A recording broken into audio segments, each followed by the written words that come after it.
अंब भी माशाल्लाह बड़े लगे खलोते हैं। हुण ला के अचार पा लगे पकाओ।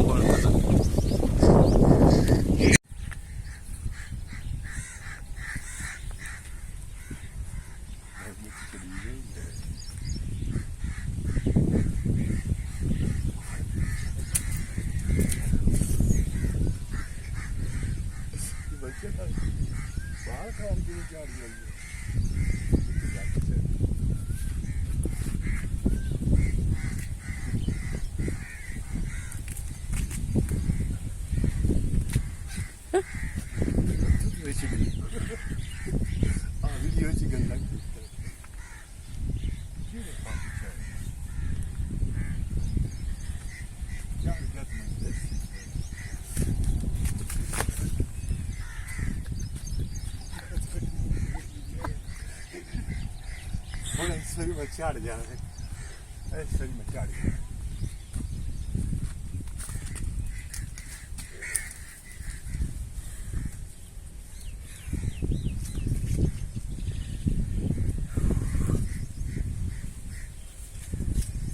हाँ जी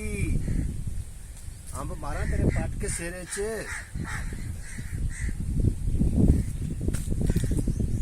कोई तेरे में झाड़ तक गया तो पक्का आम देखा भाई ना मैं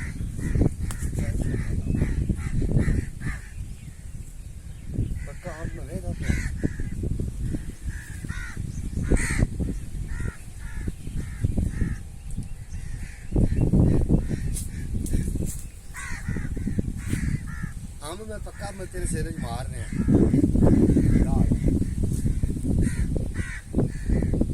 पक्का आम एक भी कोई नहीं पक्का आम कोई मिला ना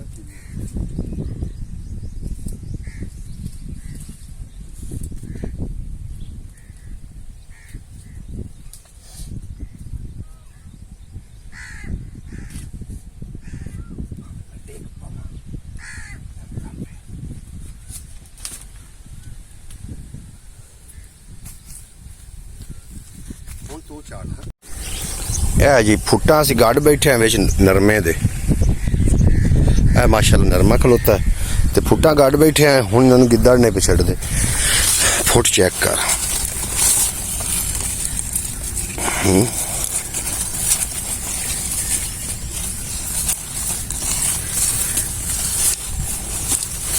को वेख ला पक्की है पट ला खा ला फुट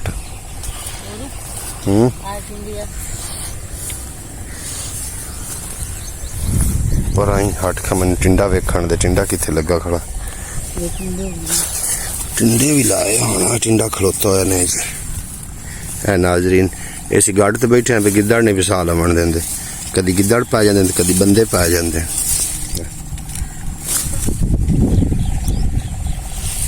आ नरमा साडा खलोता इहदे विच सजा फुट्टा छुट्टा कड्डी हुई मैनू लगदा कां कोई शिकार मारी बैठे से नहीं मैनू लगता गिद्दड़ शिद्दड़ वेखी मर्चां भी माशाअल्लाह ना हुईयां चंगियां फल भी बड़ा चाया इन्हें अल्हम्दुलिल्लाह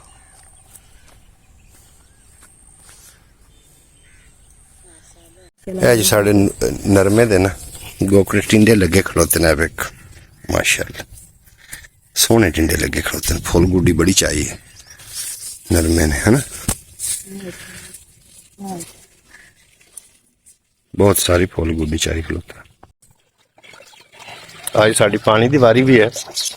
पानी तो अलहमदुलिल्लाह साफ आ रहा नहर का जो पानी च मिलावट हुई आई ना हुण तुसीं सोच रहे हो भी पानी च किवें मिलावट हुई है पानी किवें मिलावट हुई है कि गंदा पानी जिहड़े गटरां दा ओह सब्जियां लाउणा लोगों ने शुरू कर दिता वो बाद दे विच ना हुकूमत ने फिर कोई कार्रवाई की तो लोग रुके कई जगह ते अजे भी नहीं रुके हुए कई जगह ते अजे भी गंदे पानी सब्जियां लाए जा रहे हैं ते बाकी साढ़े को अलहमदुलिल्लाह पानी साफ आ रहा अज जुम्मतुल मुबारक है तो जनाब साड़ी अज पानी की वारी है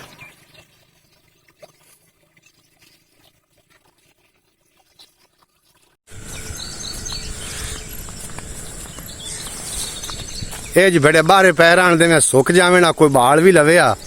तो विच आके मारे ने किसी मोगे फस जावने पानी बंद हो जाते। की आना